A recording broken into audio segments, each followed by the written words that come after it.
Hello students, हम लोग प्रश्नावली 6.3 पे हैं और क्वेश्चन नंबर है 8। क्या कह रहा है कि ABC एक समद्विबाहु समकोण त्रिभुज है जिसमें एंगल B 90 डिग्री का है। तो चलिए मैं त्रिभुज भी बना लेता हूँ साथ साथ में। चलिए मैं यहाँ पर एक त्रिभुज बनाता हूँ। ये समद्विबाहु समकोण है जिसमें एंगल B जो है 90 है। ठीक है, एंगल B ये 90 हो गया, इधर A देता हूँ और यहाँ नीचे C देता हूँ। अब क्या कह रहा है कि दो समरूप त्रिभुज ACD एवं त्रिभुज ABE क्रमशः भुजाओं AC और AB पर खींचे गए हैं। देखिए AB पर कौन त्रिभुज खींचा गया? AB पर ABE इधर होगा कुछ इस तरह से। ठीक है, इधर मैं E देता हूं। ठीक है, और फिर क्या कह रहा है कि AC पर कौन सा? ACD। ठीक है, इस तरह से इस पे खींच देता हूं AC इसका D। तो हमें क्या करना है कि इन्हीं दोनों त्रिभुजों के क्षेत्रफलों का अनुपात निकालना है। किसके? ABE का और इस ACD का, इन दोनों के क्षेत्रफलों का अनुपात निकालना है। चलिए हमारे पास क्या दिया और क्या ज्ञात करना है इसको लिख लेते हैं। दिया है ABC एक समद्विबाहु समकोण त्रिभुज है। समद्विबाहु समकोण त्रिभुज है। समद्विबाहु समकोण त्रिभुज है जिसमें एंगल B बराबर में है 90 डिग्री। अच्छा, उसके बाद क्या कह रहा है कि त्रिभुज ACD समरूप है त्रिभुज ABE के। काफी है इतना लिखना, ABE के, सॉरी। ठीक है, ये काफी है लिखना। तो ज्ञात करना है क्या ज्ञात करना है जी? हमें ज्ञात करना है कि त्रिभुज ABE के क्षेत्रफल यानी इसका एरिया और त्रिभुज ACD के क्षेत्रफल का अनुपात कितना होगा। इन दोनों के क्षेत्रफलों का अनुपात हमें यहाँ पे ज्ञात करना है। चलिए अब हम लोग इसका यहाँ पर हल देखते हैं। चलिए हम लोग एक काम करते हैं, क्योंकि हमारे पास दिया हुआ है कि त्रिभुज ABC एक समद्विबाहु समकोण त्रिभुज है। समद्विबाहु समकोण त्रिभुज है। तो इसलिए इसमें क्या हो जाएगा, हम लोग यहाँ AB बराबर में BC बराबर में x ले लेते हैं, इसको भी x ले लेते हैं और ये भी आपका x हो जाएगा, क्योंकि समद्विबाहु समकोण है, एंगल B 90 दिया है, तो इसलिए AB BC के बराबर हो जाएगा। चलिए, तो अब यहाँ पर अगर हम लोग बात करेंगे AC निकालने की, तो AC बराबर में क्या हो जाएगा, रूट अंडर AB का स्क्वायर और प्लस में यहाँ BC का स्क्वायर, यानी आ जाएगा रूट अंडर x का स्क्वायर और प्लस में यहाँ x का स्क्वायर, यानी यहाँ से रूट अंडर 2x स्क्वायर हो जाएगा। या चाहो तो इसे रूट 2x भी लिख सकते हो। अब इसके बाद देखिए ये AC आ गया रूट 2x और ये आपका x है। तो अब देखिए यहाँ पर इन दोनों त्रिभुजों में ये त्रिभुज समरूप दिया है ना, चूंकि हमारे पास त्रिभुज ABE समरूप है त्रिभुज ACD के, ये ऐसा दिया हुआ है, ये दिया हुआ है। तो जब त्रिभुज समरूप है तो इनके संगत भुजाओं का अनुपात जो होगा इनके क्षेत्रफलों के अनुपात के वर्ग के बराबर, क्षेत्रफलों के अनुपात जो होंगे इनके संगत भुजाओं के अनुपात के वर्ग के बराबर होंगे कि नहीं। तो हम लिख सकते हैं कि दो समरूप त्रिभुजों के क्षेत्रफलों का अनुपात इनके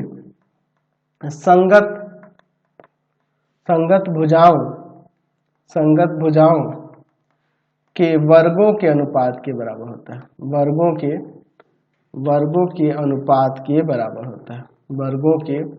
अनुपात के बराबर होता है, ऐसा हम लोग लिख सकते हैं, बराबर होता है। ठीक है ना जी। तो अब यहाँ से देखिए क्या हो जाएगा, यहाँ पर हो जाएगा एरिया ऑफ ट्रायंगल ABE और नीचे एरिया ऑफ ट्रायंगल ACD, इन दोनों के क्षेत्रफलों का अनुपात क्या होगा। तो इसका हम लोग भुजा ले लेते हैं AB और इसका ले लेते हैं AC, इनके वर्ग का अनुपात। यहाँ देखिए चाहो तो लिख सकते हो AB बाई AC का होल स्क्वायर।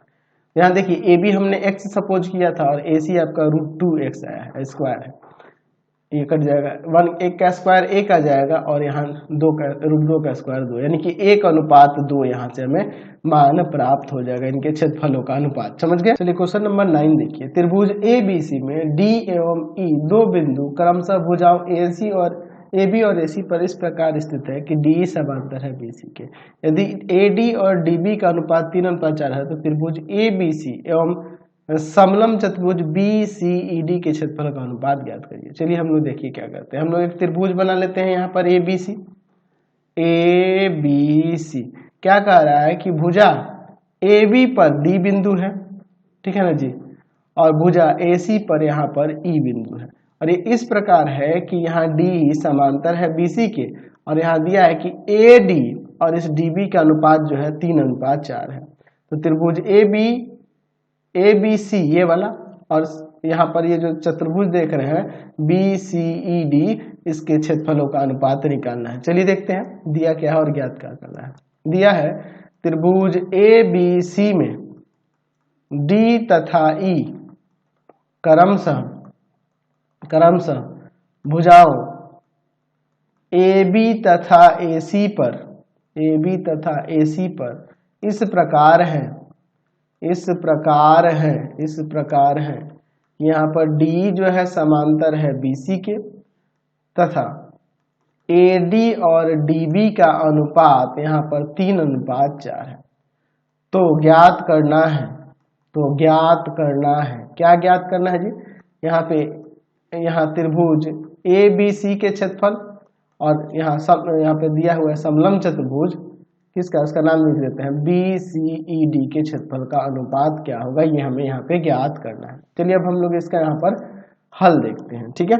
यहाँ पर देखिए, चूंकि हमारे पास एक काम करते हैं, यहाँ पर देखो AD और DB का अनुपात दिया है 3/4, ठीक है, ये हमारे पास दिया है। तो इसको थोड़ा सा ठीक करेक्शन करते हैं। क्या करते हैं, हम इसे DB और बाई AD लिख सकते हैं, बिल्कुल लिख सकते हैं, ये 4/3 हो जाएगा। अब दोनों तरफ एक क्या करते हैं, जोड़ लेते हैं, क्योंकि मुझे यहाँ पर लेना है, या फिर वैसे ही रहने देता हूँ, ठीक है ना जी। यहाँ पर चलो ठीक है, कोई दिक्कत नहीं, इसी को लेकर चलता हूँ। तो यहाँ पर हमने DB बाई AD किया और इसे 4/3 पलट दिया। अब क्या करते हैं, एक जोड़ देते हैं। एक क्यों जोड़ है, ताकि हमें पूरी भुजा मिले, इस त्रिभुज की भी और इस त्रिभुज की भी, इसलिए ऐसा कर रहा हूँ। क्योंकि हम लोग जो प्रमेय पढ़े हैं वो त्रिभुजों से ही संबंधित है, समचतुर्भुज को तो नहीं लेना होगा। तो यहाँ पर DB और बाई में AD और प्लस का 1, यहाँ पे 4/3 और प्लस का 1, एलसीएम हो जाएगा यहाँ पे AD, तो DB और प्लस का AD, और इधर हो जाएगा आपका 3, 4 प्लस का 3, यानी यहाँ देखिए अब इसके बाद DB और ये AD ऐड करेंगे तो ये पूरा AB हो जाएगा, और बटा में ये आपका AD इक्वल टू में 7 और बटा में 3 हो जाएगा। कोई दिक्कत नहीं है ना जी। चलिए अब इसके बाद देखते हैं। चलिए तो अब इसके बाद देखते हैं। अब इसके बाद यहाँ पे आते हैं त्रिभुज ABC तथा त्रिभुज ADE में, इन दोनों छोटे हैं, इस त्रिभुज में ABC और इस ADC में, इन दोनों त्रिभुजों में देखिए ये इसके समांतर है। यहाँ पे एंगल ABC जो होगा बराबर हो जाएगा एंगल ADE के, ये दोनों कोण बराबर हो जाएगा ना जी, संगत कोण के युग्म है, समांतर होने के कारण हो जाएगा। चलिए तो दूसरा चीज क्या हो जाएगा, एंगल ए दोनों में है, उभयनिष्ठ है, तो ये उभयनिष्ठ हो जाएगा, उभयनिष्ठ हो जाएगा। तो यहाँ से त्रिभुज समरूप नहीं हो जाएंगे, तो लिख सकते हैं यहाँ पे कि त्रिभुज ABC जो होगा ना समरूप हो जाएगा त्रिभुज ADE के। कैसे, एंगल समरूपता से ये समरूप हो गया। तो हम लोग जानते हैं कि दो समरूप त्रिभुजों के क्षेत्रफलों का अनुपात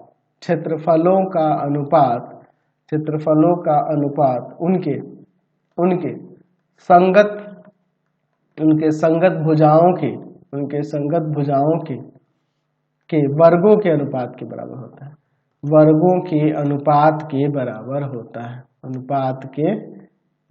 होता है, है ना जी। ऐसा आप यहाँ पे लिख सकते हैं, है ना जी। अब इसके बाद देखिए क्या होता है, ठीक है। तो चलिए अब हम नीचे यहाँ लिख देते हैं कि एरिया ऑफ ट्रायंगल ABC और बटा में एरिया ऑफ ट्रायंगल ADE बराबर में क्या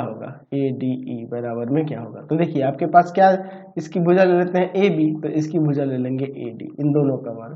तो आप इसे चाहो तो AB बाई AD का होल स्क्वायर नहीं ले सकते हो, तो AB और AD का अनुपात देखिए ऊपर आपके पास 7/3 है, ठीक है। तो इसके लिख देते हैं कि आपका AB बाई AD जो है ना 7/3 है, तो उसी के अकॉर्डिंग यहाँ पे 7/3 का स्क्वायर, तो यहाँ पे आ जाएगा 49 और बटा में आपका 9। ये किसका हो गया, एरिया ऑफ ट्रायंगल ABC और बटा में एरिया ऑफ ट्रायंगल ADE, इन दोनों का अनुपात हमें नहीं चाहिए, हमें ABC, इस त्रिभुज ABC का, और हमें क्या करना था जी, यहाँ पर ये जो आपका समलम है, ये ए बी सी ई डी, इन दोनों के क्षेत्रफल का अनुपात चाहिए। तो यहाँ देख रहे हैं, इसे ऐसे लिख सकते हैं कि नहीं, area of triangle A B C जो होगा ये 49 के ले लेते हैं ऐसे, ठीक है। और area of triangle A D E जो होगा ये ले लेते हैं यहाँ पे 9 के, ये हम लोग मान लेते हैं। चलिए तो अब इसके बाद देखिए हमें क्या निकालना है, area of triangle A B C और बटा में एरिया ऑफ समचतुर्भुज क्या है बी, समलम चतुर्भुज क्या है बी सी ई डी।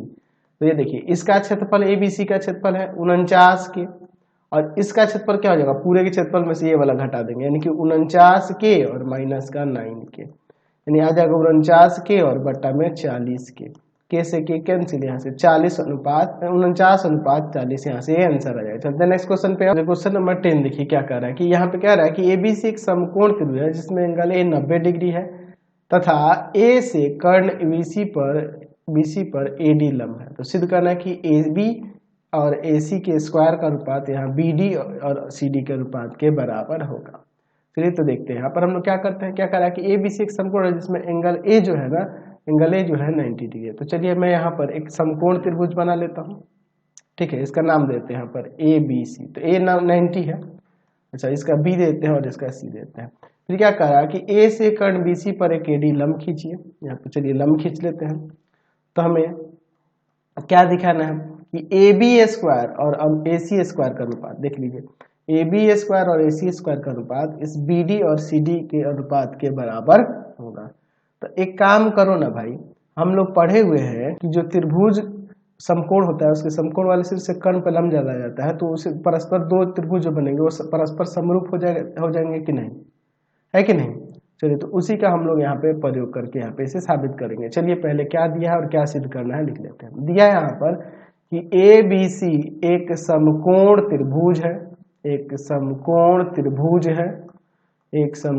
त्रिभुज है जिसमें एंगल ए बराबर में दिया है 90 डिग्री, एडी लंब खींचे हैं बीसी पर। तो सिद्ध करना है क्या करना है जी, सिद्ध कि यहाँ पे सिद्ध करना है कि ए बी का स्क्वायर और ए सी के स्क्वायर का अनुपात जो होगा वह बी डी और सी डी के अनुपात के बराबर होगा। इसका चलिए हम लोग यहाँ पर प्रमाण देखते हैं, ठीक है। तो हम लोग यहाँ पे लिख सकते हैं कि हम जानते हैं कि यदि समकोण त्रिभुज के समकोण वाले शीर्ष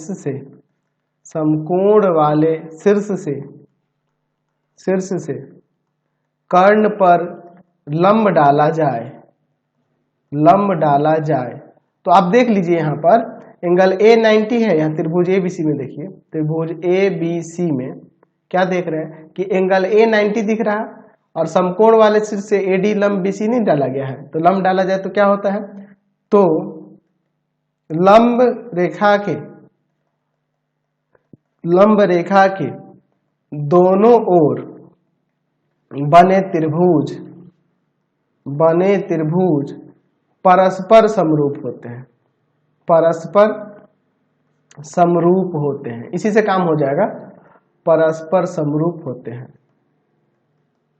या समरूप त्रिभुज होते हैं, ये भी लिख सकते थे। तो यहाँ से हम लोग देखिए अब उसके नाम हम लोग उसी के अकॉर्डिंग यहाँ पे लिखेंगे। जैसे देखिए एक्चुअल में ये कोण इस कोण के बराबर होते हैं तो आपको पता है, और ये वाला कोण इस कोण के बराबर होता है। तो उसी तरह से यहाँ पे भी हम लोग इनके नाम दे देते हैं। तो अगर मान लीजिए इसमें का नाम देना होगा, पहले इसी में का देते हैं, तो क्या हो जाएगा, तो यहाँ हो जाएगा त्रिभुज ए डी बी। तो ये वाला कोण लिए तो फिर यहाँ पे ये सी लेना होगा, सी, फिर दूसरा डी और फिर उसके बाद ए, समरूप हो जाएगा। और समरूप जब हो जाएगा तो यहाँ पे लिख सकते हैं कि दो समरूप त्रिभुजों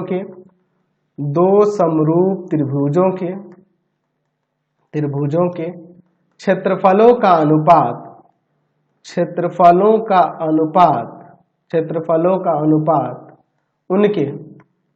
उनके संगत भुजाओं के अनुपात के वर्गों के अनुपात के बराबर होता है, के वर्गों के अनुपात के बराबर होता है, ऐसा हम लोग लिख सकते हैं, ठीक है ना जी। चलिए तो क्या हो जाएगा, तो यहाँ पे लिख सकते हैं कि एरिया ऑफ ट्रायंगल ADB, ठीक है, और एरिया ऑफ ट्रायंगल ADB और बटा में एरिया ऑफ ट्रायंगल CDA बराबर में क्या हो जाएगा, तो इसकी भुजा आप AB ले लो, AB का वर्ग, और इसमें ले लो AC का वर्ग, है ना, यही ना हो जाएगा जी। इसको आप समीकरण 1 मान लो। अच्छा, अगर हम लोग एरिया ऑफ ट्रायंगल ADB और बटा में एरिया ऑफ ट्रायंगल CDA की बात करेंगे तो देखिए आप इस तरह से भी देख सकते हैं। त्रिभुज का क्षेत्रफल क्या होता है, 1/2 आधार और गुने ऊंचाई। तो ADB के लिए यहाँ पर ADB के लिए ये आधार ले लेते हैं BD और लंब ले लेते हैं AD। उसी तरह से इस त्रिभुज के लिए CDA के लिए 1/2 आधार यहाँ पे ले लेते हैं आपका ये वाला DC, ठीक है ना जी, DC, और यहाँ पे ये AD लंब ले लेते हैं। तो क्या हो जाएगा, यहाँ पर AD से AD कैंसिल, ठीक है, और 1/2 से 1/2। तो यहाँ से हमें मिल गया कि एरिया ऑफ ट्रायंगल ADB और बटा में area of triangle CDA equal to में क्या हो जा रहा है, BD और बाई में DC। ये समीकरण 2। अब इन दोनों समीकरणों से देखो तो ये दोनों बराबर जाएगा क्योंकि ये दोनों क्षेत्रफलों का ही अनुपात है। तो लिख सकते हैं समीकरण 1 तथा समीकरण 2 से क्या हो जाएगा, यहाँ हो जाएगा AB² बटा में AC² बराबर में BD और बटा में DC। ये ना हो जाएगा, ये हमें प्रमाणित करके दिखाना था। आप ये ऐसे भी लिख सकते हैं कि AB² अनुपात AC² बराबर में BD इंटू में DC। ये आपका प्रमाणित हो गया। चलते हैं अब नेक्स्ट क्वेश्चन को देखते हैं। क्वेश्चन नंबर 11 देखिए, त्रिभुज PQR में LM जो है ना QR के समांतर है, ये LM QR के समांतर है, और PM और MR का अनुपात, PM देखिए कहाँ है, PM और MR इन दोनों का अनुपात 3:4 है। तो यहाँ पे देखिए क्या, एरिया ऑफ ट्रायंगल LMN, ठीक है, LMN और area of triangle MNR, LMN और MNR का अनुपात पूछ रहा है। फिर उसके बाद क्या कह रहा है कि यहाँ पर एरिया ऑफ ट्रायंगल LQN और फिर यहाँ पर LQM इन दोनों का अनुपात पूछ रहा है। चलिए तो इसके लिए देख लेते हैं क्या दिया है और क्या ज्ञात करना है, पहले लिख लेते हैं। त्रिभुज PQR में क्या कह रहा है कि LM जो है ना समांतर है QR के, PM और MR का अनुपात 3:4 है। तो ज्ञात करना है, क्या ज्ञात करना है जी, तो हमें यहाँ ज्ञात करना है पहले में एरिया ऑफ ट्रायंगल LMN और बटा में एरिया ऑफ ट्रायंगल MNR। दूसरा हमें क्या कह रहा है कि एरिया ऑफ ट्रायंगल LQN और बटा में एरिया ऑफ ट्रायंगल LQM। ये हमें अनुपात निकालने के लिए कह रहा है। चलिए हम इसके बाद देखते हैं। हम लोग एक काम करते हैं, इसमें थोड़ी सी रचना कर लेते हैं। रचना में क्या करते हैं कि एक बार इस L से लंब गिरा देते हैं इस पर, ठीक है ना जी, यहाँ पर, ठीक है, यहाँ पर एक लंब गिरा देते हैं और फिर इस एक काम करते हैं, इस M से भी इस पे गिरा देते हैं लंब, कुछ इस तरह से, ठीक है। इनके नाम मैं यहाँ पे ले लेता हूँ। ये मैंने रचना किया है, इस पे ये लंब गिरा है और इस पे भी ये लंब गिरा है। इसका नाम मान लीजिए यहाँ पे हम लोग S ले लेते हैं और इसका नाम हम लोग T ले लेते हैं, ठीक है। तो हमने क्या किया है कि LS लंब हमने QN या QM भी लिख सकते हैं, QN लिख दो या QM भी लिख दो। और फिर दूसरा हमने क्या किया है, MT लंब खींचा है NR पर, ठीक है ना जी, खींचे। ये हमारी रचना है। अब इसके बाद देखिए इसका प्रमाण क्या होता है आगे। चलिए अब इसके बाद देखिए, हमारे पास अनुपात दिया है यहाँ पर PM का और MR का। PM कौन है, ये रहा, और MR कौन है, ये रहा। इसका अनुपात दिया है 3/4, ठीक है। तो यहाँ से अगर आप चाहो तो इसको पलट सकते हो कि नहीं। यहाँ पर हम लोग लिख देते हैं आपका MR और बटा में PM बराबर में 4/3। अब लिखते हैं एक जोड़ने पर, क्योंकि हमें पूरे भुजा का अनुपात लेना होगा इसका और इस PR को लेना होगा, इसलिए मैं ऐसा कर रहा हूँ। तो यहाँ पे हो जाएगा MR और बटा में PM + 1 और इधर 4/3 प्लस का 1, है ना। इधर एलसीएम लेंगे PM तो आ जाएगा MR प्लस का PM, ठीक है, और इधर हो जाएगा एलसीएम 3 तो 4 प्लस का 3, ठीक है। चलिए तो अब यहाँ से क्या आ जाएगा देखिए, तो ये देख लो MR और PM मिलके पूरा PR हो जाएगा और बटा में यहाँ पे PM इक्वल टू में 7/3, यानी कि PM बटा में PR लिखना चाहोगे तो वो 3/7 हो जाएगा। अब देखिए इसके बाद हम चल लेते हैं त्रिभुज, यहाँ पर कौन कौन सा जी, ये PLM और दूसरा त्रिभुज लेते हैं पूरा PQR, इन दोनों को लेते हैं समरूप दिखाने के लिए, इसमें और इसमें। तो एंगल P तो दोनों में है उभयनिष्ठ, उभयनिष्ठ है, उभयनिष्ठ है ना। और दूसरा चीज कि ये वाला कोण इस पूरे कोण के इक्वल हो जाएगा, एंगल PLM इक्वल हो जाएगा एंगल PQR के। क्यों होगा? ये संगत कोण के युग्म है, संगत कोण है इसलिए ये बराबर होंगे, क्योंकि समांतर दिया ना जी, LM समांतर की बात। तो यहाँ से त्रिभुज समरूप हो जाएंगे, त्रिभुज PLM समरूप हो जाएगा त्रिभुज PQR के एंगल एंगल समरूपता से, एंगल एंगल समरूपता से ये समरूप हो गया। तो हम लोग जानते हैं कि दो समरूप त्रिभुजों के संगत भुजाओं का अनुपात बराबर होता है। तो अगर मान लीजिए इसमें का LM लेते हैं, जिसमें आपका QR लेना होगा, QR लेना होगा, ठीक है ना जी। अच्छा, और अगर मान लीजिए इस त्रिभुज के अंदर अगर आप मान लीजिए PM लेते हैं तो इसमें क्या लेना होगा, PR लेना होगा। तो ये PM बटा में PR हमने यहाँ पे दिखाया है 3/7, ये हमने दिखा दिया कैसे, है ना जी। तो चलिए ये आपका हो गया। अब इसके बाद आगे देखते हैं। तो हमने इसकी और इसका अनुपात दिखाया है ना जी। अब ये वाला त्रिभुज और ये वाला त्रिभुज को समरूप करते हैं। तो त्रिभुज कौन सा, LMN तथा देख लीजिए LMN, तो यहाँ पे उसी के अकॉर्डिंग RQN, ठीक है ना जी। यहाँ पे उसी तरह से लेंगे त्रिभुज RQN में, ठीक है। इन दोनों त्रिभुजों को समरूप करते हैं। तो समरूप करने के लिए देखिए ये एंगल इस एंगल के बराबर हो जाएगा ना जी। चलिए तो एंगल यहाँ पे हो जाएगा NLM इक्वल टू में एंगल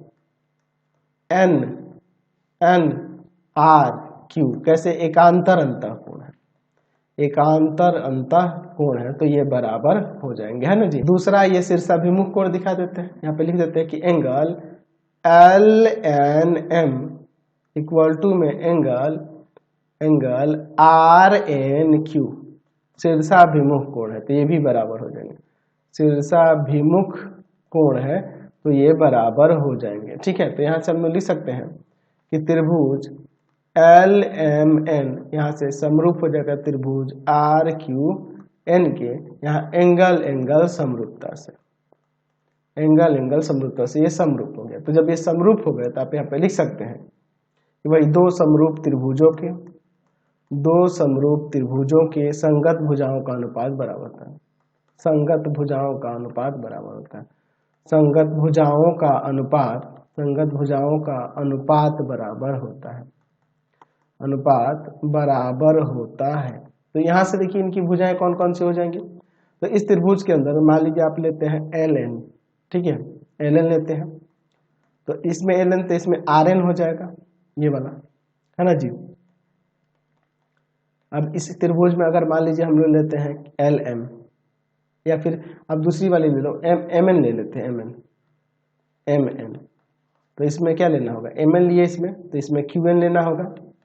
अच्छा, इस त्रिभुज में अगर हम लोग मान लीजिए LM लेते हैं तो इसमें क्या लेना होगा, RQ, ये ना होगा जी, LM और बाई में RQ। अब इसके बाद देखिए यहाँ पर ये जो है ऊपर हमारा, देखिए यहाँ पर देख लीजिए LM बटा में RQ या QR 3/7 है, तो ये भी 3/7 हो जाएगा ना जी। चलिए अब इसके बाद एक एक करके, पहले वाले के लिए हमें क्या करना है, हमें निकालना है एरिया ऑफ ट्रायंगल LMN और बटा में एरिया ऑफ ट्रायंगल MNR का अनुपात। तो देखिए इस त्रिभुज के लिए LMN, इस त्रिभुज के लिए तो 1/2 आधार हो जाएगा आपका LN और लंब हो जाएगा आपका MT, है ना जी। इसमें 1/2 MNR में आपका MNR, ये ना जी 1/2 आधार हो जाएगा आपका NR, है ना जी, या RN, और लंब हो जाएगा आपका MT। तो यहाँ देखिए MT से MT कैंसिल, 1/2 से 1/2 कैंसिल, तो इसका अनुपात हमारे पास पहले से ही है 3/7, यानी कि ये 3:7 आ गया। चलिए अब दूसरे वाले के लिए चलते हैं, हमें दूसरे वाले के लिए देखना होगा।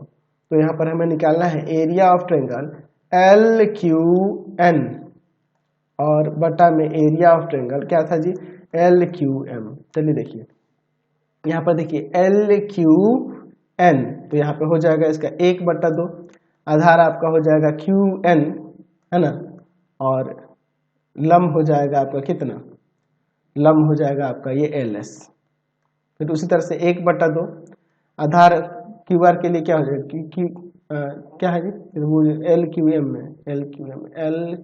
में आधार आपका ये पूरा हो जाएगा, है ना जी, QM, और लंब आपका हो जाएगा यहाँ LS। तो LS से LS कैंसिल, यानी कि QN और बटा में QM हो जाएगा। अब इसके बाद देखिए हमारे पास ऊपर हमने लिखा है, ऊपर हमने, सॉरी मैं ज़्यादा नीचे आ गया, हम लोग ऊपर लिखाए हैं, ऊपर फिगर में यहाँ पे दिखाए हुए हैं। ये देखिए यहाँ अनुपात दिए हैं हम लोग किसका किसका, इसी के अंदर देखें तो MN का और QN का अनुपात है 3/7। तो एक काम करो, MN को आप लिख दो 3K और QR को लिख दो यहाँ, QN को लिख दो यहाँ पे 7K, ऐसे लिख सकते हैं ना, इसको मान सकते हैं। चलिए अब देखिए, तो QN की अगर बात करेंगे तो QN तो आपका 7K हो जाएगा, और QM की बात करेंगे, QM की ये पूरा, तो QM क्या होगा, इन दोनों के योग के बराबर, यानी कि 3K और प्लस का 7K, ये ना होगा जी। चलिए तो ऊपर 7K और नीचे हो जाएगा 10K, K से K कैंसिल, यहाँ से अनुपात आ जाएगा 7:10। समझ गए। तो आज की क्लास में इतना ही रहने देते हैं, नेक्स्ट वीडियो में आगे क्वेश्चन देखेंगे। आपको हमारे 3 चैनलों को सब्सक्राइब करना होगा। पहला है pathfinder classes Chhapra, pathfinder classes Chhapra. दूसरा है आपके पास भारती भवन रविकांत सर, भारती भवन रविकांत सर, रविकांत सर। और तीसरा चैनल है Ravikant sir, Ravikant sir RD Sharma solution, RD Sharma solution. तीनों चैनलों को सब्सक्राइब कर देंगे। इससे रिलेटेड वीडियो के लिए सीधे डिस्क्रिप्शन में, इससे रिलेटेड नोट्स के लिए गूगल पे जाकर सर्च करेंगे www.ravikanstsir.in, और यहाँ जाकर आप सभी क्लासेस के नोट्स, उनके PDF को डाउनलोड कर सकते हैं, पढ़ सकते हैं। इंस्टाग्राम और फेसबुक पे जाकर पाथफाइंडर क्लासेस छपरा को लाइक एंड फॉलो करना नहीं भूलेंगे। Thanks for watching the video. Comment करके जरूर बताएं कि हमारे चैनल की वीडियोज आप सभी को कैसे लगते हैं। Thanks for watching.